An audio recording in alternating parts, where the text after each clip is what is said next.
Bang! Neeves Knives. I'm Jared, and this is the Jason Grant Gripper. Now, this knife was on pre-order, and this is the production version. I did originally do a review on the custom version. Now, this is the production version that was OEM'd by Best Tech Knives. They did a really good job on it. I do have a couple complaints, but the biggest one is actually already dealt with, and we'll speak about that in a second. But, through testing the production one, this one is a lot more refined.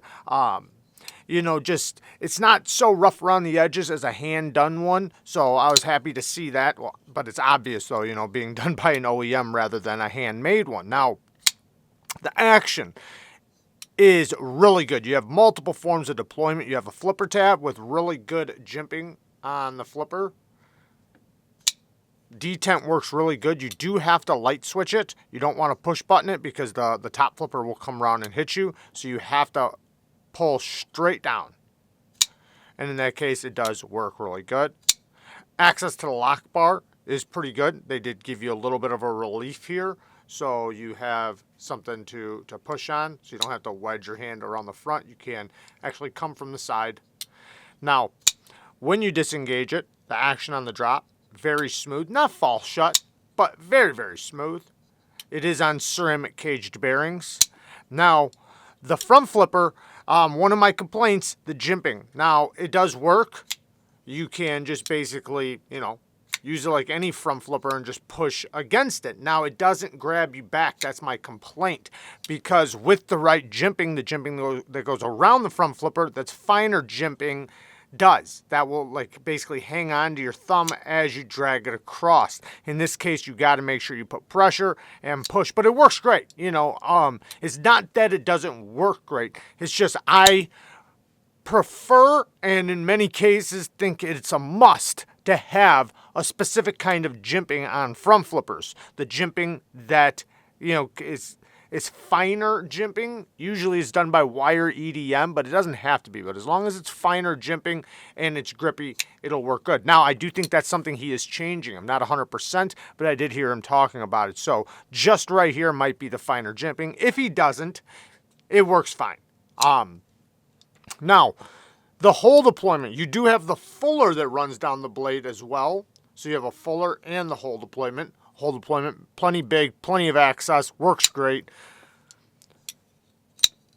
And that's probably my primary form of deployment on this knife is the hole deployment, and you can thumb flick it as well. Both are equally as good, and it works out really good for left hand. So whether you're right-handed or left-handed, the action's really good. Now, the clip is not reversible, but now you also have the fuller, like I said, so you can hold it down here and flick it as well. There are so many different ways to deploy this knife because, just the shape, all the deployment options, and the detent is well tuned. Now, if you really like the way this knife looks, but maybe it's a little too big or maybe it's not available for you, you might want to look into the TWOSUN TS195. It is a bit smaller, but they have a lot of similarities. All the same types of deployment, back flipper, front flipper, fuller with the reverse flick and the thumb flick. Also, it's a titanium frame lock integral, meaning this is all one solid piece. Also, it's M390 steel, Wharncliffe blade. I do have a full review on it. I'll pin it right up here in the corner. That review was done a long time ago, so it's one of my older style videos. However, I've had it this whole time, and it's held up really good. I still highly recommend it. Fantastic knife, and you're getting a lot for your money with this one, even as the prices went up. So I will link it also down in the description for you guys, as long as I can find one that's available for you. The ergos in cutting with it. It is very comfortable in the hand, and you can choke up really good. Now, one benefit to a Wharncliffe is that it kind of captures itself into the cuts. So when you're cutting, you can, start the cut and extend through the cut because the material, kind of traps itself and it doesn't slip out of the cut. A lot of times with a knife with belly, you'll find that the knife will slip out of the cut.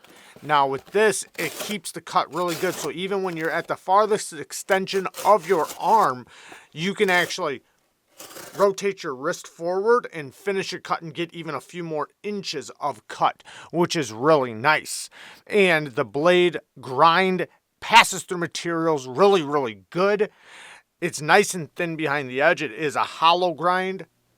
So being super thin behind the edge, it cuts so good, really, really good. Now, even though the slicing and cutting works really good, it is a blade shape designed for utility cuts. So while the push cuts and slicing is really good on it, it doesn't have a belly, so it's not going to be something you're going to be skinning animals with or anything like that. But for just regular EDC use, cutting ropes, straps, things like that, cardboard, it works great. Now, where it shines is the utility cuts. All the pressure when you push down falls right here on that tip. So in the ergos, in the way the handle is set up with the blade, you have maximum leverage down into a cut and you can yank back. Because the higher you have to move your arm to get to the tip, the less leverage you have. So this works great, and it's a very thin tip, so it's not only really good leverage wise, but it's also really good geometry wise. So the blade geometry is very good for utility cuts. Now the downfall is it is dainty, meaning you do have the possibilities of chipping this tip pretty easily. If you drop it on concrete, if you drop it on ceramic, if you drop it on just about anything and it hits the tip, it's going to chip. Same thing with utility cuts. If you're doing a utility cut and you happen to hit a staple or something like that, it will chip the tip just the way it is. Now, if you're careful and you know what you're cutting, you're not cutting cardboard on concrete, then you'll be just fine. Now, for that reason, we're going to go into why the way I sharpened it here in a second. But yeah, the ergos, even choking up, you have a great choke up spot so you can get maximum leverage pushing down into a cut. It's called the gripper for a reason. It is very grippy around the titanium frame lock. We do have a steel lock bar insert into the titanium frame lock. So it is steel on steel contact when it's locked up, and it does lock up very solid, no play any directions. Nice strong lockup without being a heavy lockup, meaning the lock bar is still nice and early, but it's nice and strong. T8 hardware all the way around. I love seeing that. I hate seeing T6s, especially, on something like this. Now, the blade satin finish that's on it, it runs multi-directional, meaning the top part is running this way, and then down here on the hollow, it is running straight up and down, like a belt satin.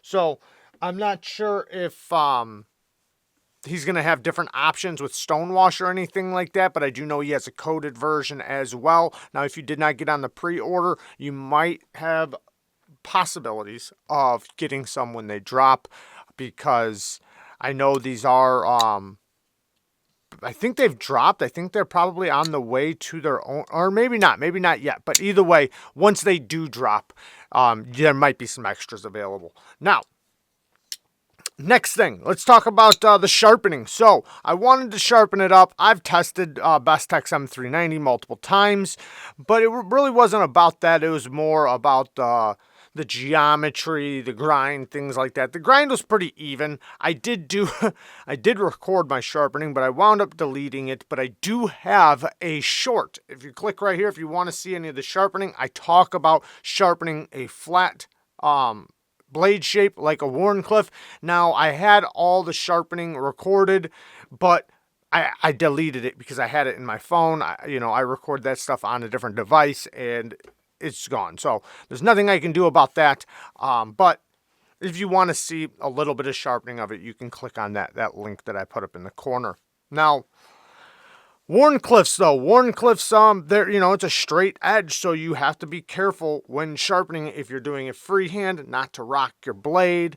And the steel felt really good. No problems with the steel. The heat treat felt fine. The grind was relatively even. There was a couple high and low spots, but nothing out of the ordinary, I guess. So happy with the sharpening. The sharpening came out great. Now, I did not lay back the angle, nor did I bring it to a high finish. And the reasoning why is because of this tip.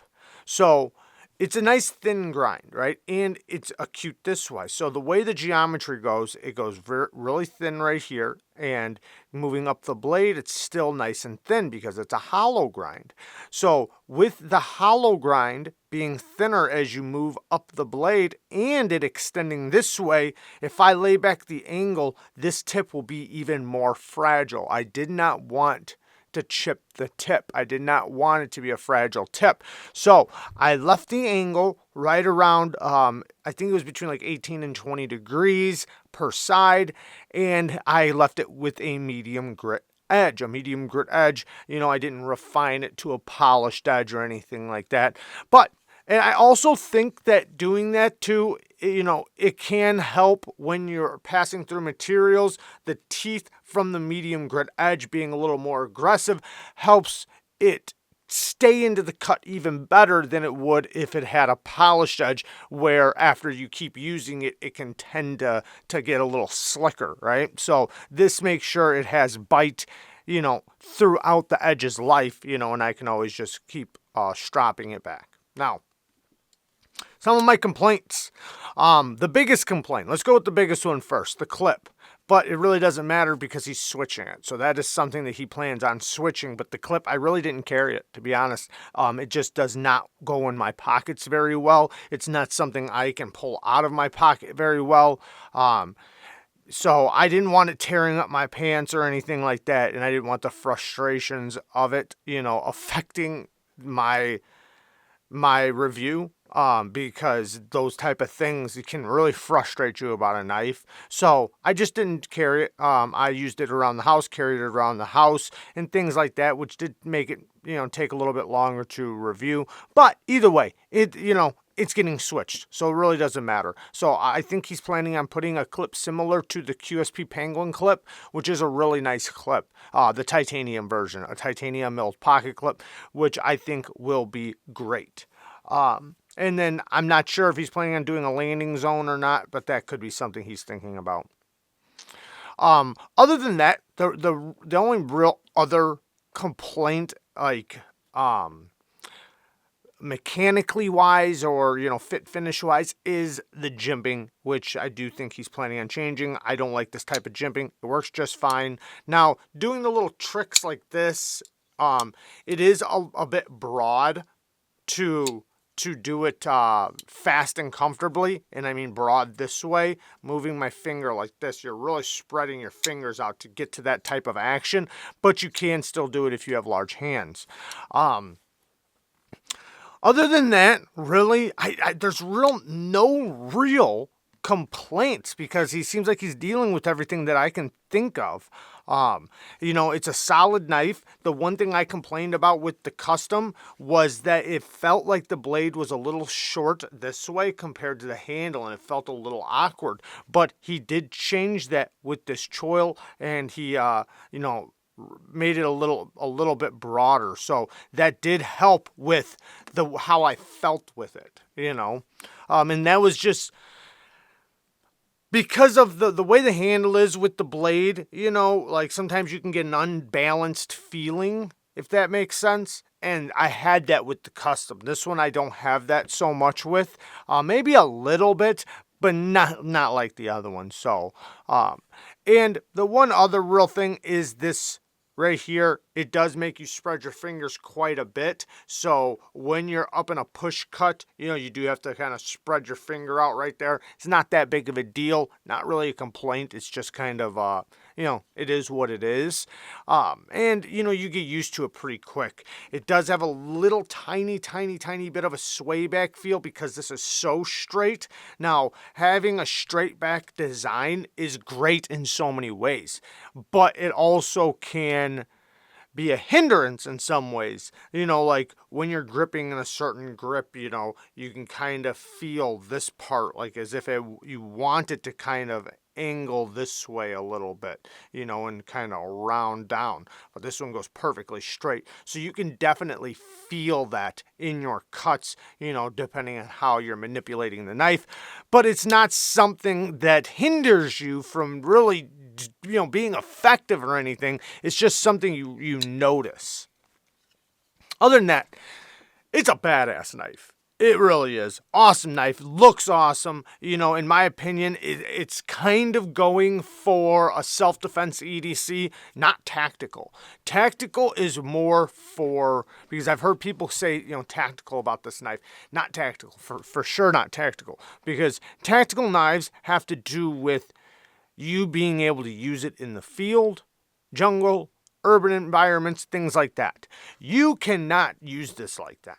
This is, I could see maybe self-defense and EDC. That's it. But you're not going to be whittling in the woods and prying and stabbing into things. You're not going to be doing that with this. You will break the tip. It's not that kind of knife. So, that's why I say EDC and possibly self-defense if you want to take it there, right? I'm not saying, to do that. I'm just saying that, I think that is where he was kind of going with it, especially being the type of guy he is, being a firearms guy, etc.